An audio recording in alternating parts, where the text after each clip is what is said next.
वो श्याम सिंह पहले मेरे क्या करता था, मेरी गाड़ी चलाता, ड्राइवर था मेरा। श्याम सिंह पहले मेरे क्या करता था, मेरी गाड़ी चलाता, ड्राइवर था मेरा। इतना घटिया आदमी है वो, मैं बयान नहीं कर सकता हूं। झूठा एक नंबर का वो। बारीदारों को अपना इशू सॉल्व करवाना है तो श्याम सिंह जैसे लोगों के साथ नहीं चलना है। श्याम सिंह जैसे लोगों को दरकिनार करें और ऐसे लोगों को, झूठे लोगों को अपने साथ मत ले जाएं ताकि आपकी बदनामी हो और आपका इशू रह जाए। मुझे प्राउड है कि मेरे अगर भारीदार भाई अगर वैष्णो देवी में दुकानें ले रहे हैं, वो फ्री में नहीं ले रहे हैं, वो पैसे दे रहे हैं। ये एलिगेशन लगाना मुझे लगता नहीं है 2-3 सालों से कोई नेता नहीं बन जाता। 3 साल हो गए जी, नहीं जी मैं तो कौन सी कमेटी है मुझे नहीं नॉलेज, उसका नाम ही मुझे पता है। आज जो नए लोग हैं, नए जो मैच्योरिटी, नए जो नई पीढ़ी आई है, उनके अंदर मैच्योरिटी बड़ी कम है और उसका आज उन्होंने इजहार कर दिया है। आज उन्होंने दिखा दिया कि हमारी बारीदारों की जो पिछले काफी सालों से कभी भी बारीदारों का इशू जब सॉल्व होने पे आता है तो कुछ ऐसे लोग बीच में आते हैं, उनको पता नहीं, मुझे समझ नहीं आती है वो किस तरीके की बातें करते हैं। और भी नमस्कार, आप देख रहे हैं श्री माता वैष्णो देवी प्रेस क्लब कटरा का पेज। मैं हूं शुभम शर्मा। बात करें तो आज डिस्ट्रिक्ट एडमिनिस्ट्रेशन के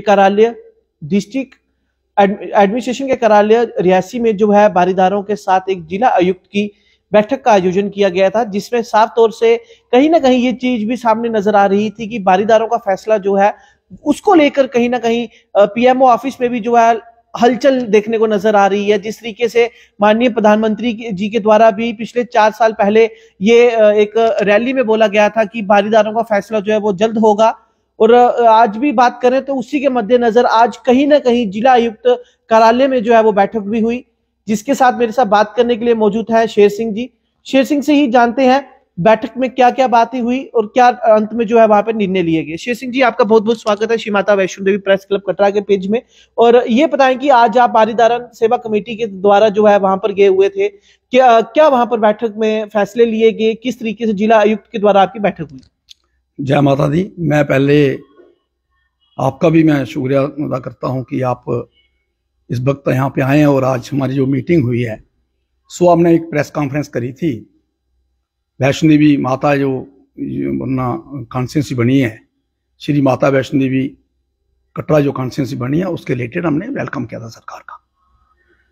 तो कल ही एक हमें बड़े ही जल्दबाजी में मैं कहूँगा डीसी रियासी की तरफ से हमें एक मैसेज आया। उन्होंने बुलाया था कि एक मैसेज ये आया था कि श्राइन के रिलेटेड जो हमारा संघर्ष चल रहा था बारीदारों का, तो बारीदारों की meeting DC deputy commissioner Reasi में ने रखी है। तो हम सारे जो बारीदार थे, जो मेरे साथ पुराने जो सज्जन थे, जो मेरे साथ चलते थे, जिन्होंने स्ट्रगल करी है पिछले 30 सालों से, मैं पूरी टीम के साथ, जिसमें कन्याल सिंह जी थे और नरेश जी जो हमारे यहाँ के समोत्रा फैमिली से बिलोंग करते हैं, हमारे साथ कोई 25 से 30 लोग थे जी, वो वहां पे गए थे। हालांकि न्योता जो था हमारे 5-6 लोगों को था, फिर भी हमारे साथ कुछ लोग यहाँ पे गए। वहां पे बड़े ही अच्छे माहौल में बात हो रही थी।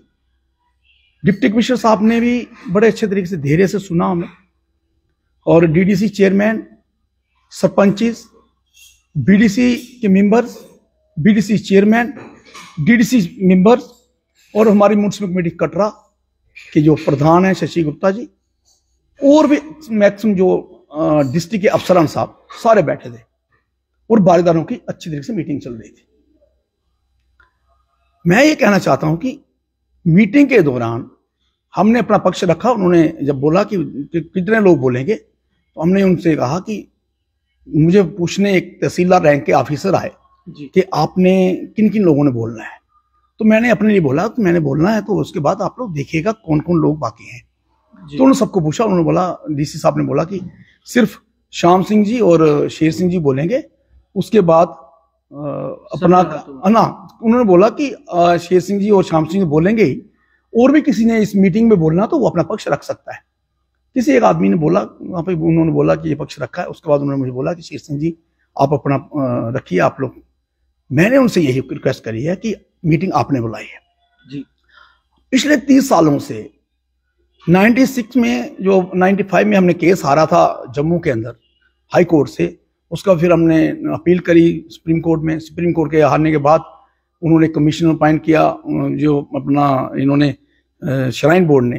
तो बड़े नॉमिनल हमें जो हमारा जो बनता था, राइट्स जो हमारे बनते थे, उन्होंने उसके रूप में हमें पैसे दिए कि नहीं जी हमने ये पैसे बने हैं। हालांकि हमने पैसे के लिए क्लेम नहीं किया था, हमने अपने राइट्स के लिए क्लेम किया था कि हम बारीदार हैं, सदियों से हम वहां पे रह रहे हैं और 1000 वर्ष से पुराना हमारा वहां से नाता है और माता के पुजारी और बारीदार है वहां के।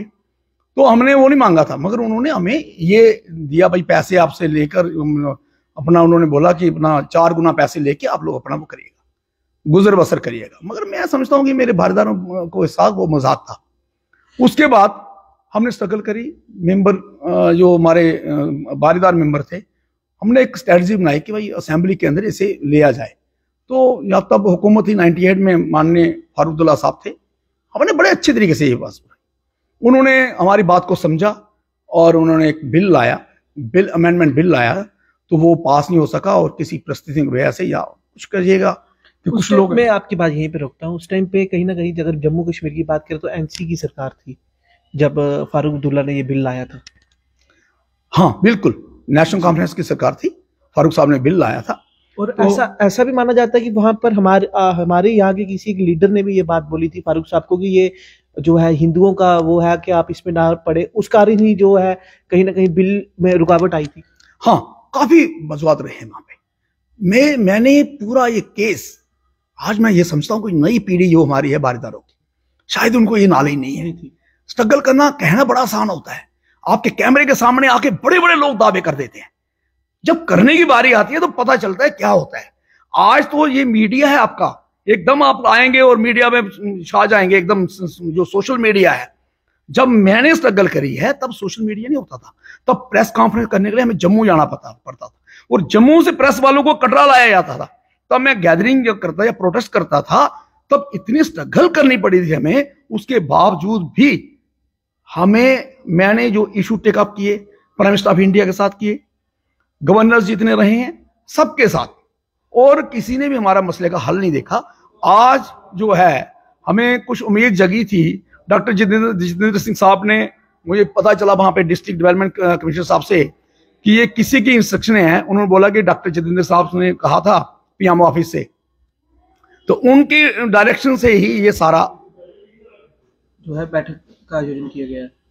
हाँ, ये सारा बैठक जो आयोजन किया गया ये उनकी तरफ से किया गया था। तो फिर वहां पे शेर सिंह जी, मैंने देखा, आपसे यही जानना चाहेंगे कि जैसे आपके साथ दूसरे बारीदार कमेटी जो है, बारीदार संघर्ष कमेटी के नाम से एक और कमेटी है, उसके श्याम सिंह जो है वो प्रधान है, क्या हुआ वहां पे एकदम से उठकर बाहर आ गए? और उसके बाद जो है डीसी साहब ने क्या कहा कि क्या रीजन रहा, क्यों उठ के बाहर आना पड़ा उनको? नहीं, उनका मुझे नहीं लगता है कि उनका कोई वाजिब बनता था। वो मैंने ये देखा, मैंने ये वहां पे उनके अंदर देखा कि वो इमैच्योरिटी दिखाई उन्होंने। आज हमें बड़ी उम्मीदें थी कि मेरी पूरी कम्युनिटी जो वहां पे वो गई थी, मुझे लगता नहीं है 2-3 सालों से कोई नेता नहीं बन जाता। 3 साल हो गए जी, नहीं जी मैं तो, वो कौन सी कमेटी है मुझे नहीं नॉलेज, उसका नाम ही मुझे पता है कि हमने बारीदार सेवा कमेटी के द्वारा ही हमने केस भी लड़ा, हमने स्ट्रगल करी और बिल लाया और प्राइम मिनिस्टर ऑफ इंडिया को मिले, अगर हम गवर्नर से मिले, वो सिर्फ हम बैनर तले जो था वो बारीदार सेवा कमेटी थी, जो कि बड़ी काफी पुरानी है और रजिस्टर्ड है। आज जो नए लोग हैं, नए जो नई पीढ़ी आई है, उनके अंदर मैच्योरिटी बड़ी कम है और उसका आज उन्होंने इजहार कर दिया है। आज उन्होंने दिखा दिया कि हमारी बारीदारों की जो पिछले काफी सालों से, कभी भी बारीदारों का इशू जब सॉल्व होने पे आता है तो कुछ ऐसे लोग बीच में आते हैं, उनको पता नहीं, मुझे समझ नहीं आती है वो किस तरीके की बातें करते हैं। और भी उन्होंने आज इमैच्योरिटी दिखाई है और सारे लोग, कुछ लोग उसके साथ गए थे, मुझे लगता नहीं कोई 30 लोग होंगे, सारे 23-24 लोग मेरे साथ थे, वो कोई 25 लोग होंगे, 25 नहीं होंगे, मतलब 30 लोग तक लोग होंगे। वो थोड़ा हल्ला उल्ला किया, उन्होंने ये बोला कि नहीं जी हमें बुलाया नहीं किया जी, हमें ये नहीं किया क्या। हालांकि सारी कम्युनिटी से लोग बुलाए थे, डिप्टी कमिश्नर साहब ने हर कम्युनिटी से लोग बुलाए थे। उनमें जो पहाड़ के लोग आए थे वो वहीं बैठे थे। मैं एक दावे के साथ कहना चाहता हूं कि आप लोग कभी देखिएगा, डीसी साहब से वो लिस्ट मंगवाइएगा, सब लोगों ने वहां पे अपने आप को इंट्रोड्यूस कराया कि मैं बमाक से हूं, मैं फलानी जगह से हूं, मैं कोडली से हूं, मैं सिरला से हूं, मैं भागा सी हूं, हर बंदे ने वहां पे कहा है। मतलब जो 4 पीढ़ियां जो बारीदार की हैं, चार हाँ, उन चारों से वहां पर बुलाए गए थे, पर उसके बाद जो श्याम सिंह कह रहे हैं कि 2 ऐसे थे जिनको नहीं बुलाया गया और वो कहीं ना कहीं उसकी वजह से उठ के बाहर आए। वो ऐसा क्या रहा, मतलब कोई पर्टिकुलर कोई ऐसा रीजन रहा होगा कि एकदम से मीटिंग से उठ के बाहर आना, जिसमें जिला आयुक्त रियासी के साथ साथ अन्य प्रशासनिक अधिकारी, उच्च अधिकारी वहां पर बैठे थे, उनके सामने इस तरीके से एकदम से उठकर बाहर आना? मैं पहले आपसे ये क्लियर कर देना चाहता हूँ, 4 कम्युनिटी हैं, द्रोड़ा, समोत्रा, खास मनोत्रा जी। ये चारों लोग जो भवन पे बारीदार थे, वो चारों मीटिंग में थे। चारों मीटिंग में थे जी। ये सिर्फ एक बहाना था उनको भागने का, जहां तक मैं समझता हूं कि उनको किसी का चेहरा पसंद नहीं आता हो तो वो अपने घर की बात है, वो अपने पास रखें। मगर आप जिस लेवल पे वहां पे बैठे थे, एक डिप्टी कमिश्नर अगर आपकी मीटिंग ले रहा है, वो भी पीएमओ ऑफिस की इंस्ट्रक्शन के द्वारा, उनकी इंस्ट्रक्शन हुई तब जाके वहां पे उस प्लेटफॉर्म पे वो आए, अदरवाइज कौन पूछता था, कौन पूछ रहा है? मुझे नहीं समझ आती भाई किस तरीके, किस लेवल की वो बात करना चाहते हैं। आज मैं माननीय माननीय मोदी जी ने जो कमिटमेंट करी थी, जो उन्होंने कहा था, मुझे लग रहा था कि डॉक्टर जितेंद्र सिंह जी के द्वारा वो सपना जो बारीदारों का वो साकार होने जा रहा था, उसके अंदर इन्होंने जो विघन डाला है, जिस तरीके की इन्होंने बातें करी हैं, मैं सोचता हूं कि ये बात अच्छी बात नहीं है। और मैं बारीदारों की जो नई पीढ़ी है, बारीदारों के जो बारीदार हैं, जो मेरे गरीब बारीदार जो पहाड़ों पे रहते हैं, चाहे वो सुगाल घाटी के हो, चाहे वो खास हो, चाहे मनोत्रा हो, चाहे द्रोड़ा हो, चाहे समोत्रा हो, उनको इस बार पे सोचना चाहिए कि कम से कम एक शख्सियत जो है वो आपके लिए सोच रही है, वो है डॉक्टर जितेंद्र सिंह। तो आपको भी कहीं ना कहीं सोचना चाहिए। बिल्कुल सोचना चाहिए। और मैं समझता हूं कि डॉक्टर जितेंद्र सिंह साहब जैसे लोग अगर आपके लिए कुछ करना चाहते हैं, कुछ देना चाहते हैं आपको, आप इस तरह का बिहेव करेंगे, मैं कभी नहीं सोच सकता हूं। गुस्सा हमें भी आता था जब मैं जो जहां पे ये जो मेरी बरादरी जो थी, 10,000 हजार लोगों का मैं यहाँ पे जब वो निकालता था, जुलूस निकालता था, मतलब कि इतना प्रोटेस्ट होता था, गुस्सा तो हमें भी आता था। मगर हमने आज तक कभी भी इस तरीके की बदतमीजी कभी नहीं करी कि मैं डिस्ट्रिक्ट एडमिनिस्ट्रेशन के खिलाफ बोलना, फलाने बोलना शुरू कर। वहां पे उन्होंने एक मुद्दा और उठाया है, मैं उस पर भी बात करूंगा। वो कह रहे दुकानदार हैं जी, दुकानदार हैं। मैं भी इसी बात पे आ रहा था कि उन्होंने किस तरीके से रियासी में पत्रकारों से बात करते हुए यही बात रखी कि यहाँ पर देखिए जी, उन दुकानदारों को बुलाया गया जो ऑलरेडी बारीदार जो है वो बिजनेस कर रहे हैं। इस तरीके का एलिगेशन लगना क्या कर रहे हैं? मैं ये समझता हूं कि दुकान तो उसने भी ली थी, हद्दुकारी में उसने भी दुकान करी है। उसके एक मित्र थे जी, बागता से ही उसके मित्र है, जो चंबा का रहने वाला है, उन्होंने तो दुकान की थी। कितने पैसे लगाए थे दुकान पे के ऊपर, और श्राइन बोर्ड ने उनका कितना सपोर्ट किया है।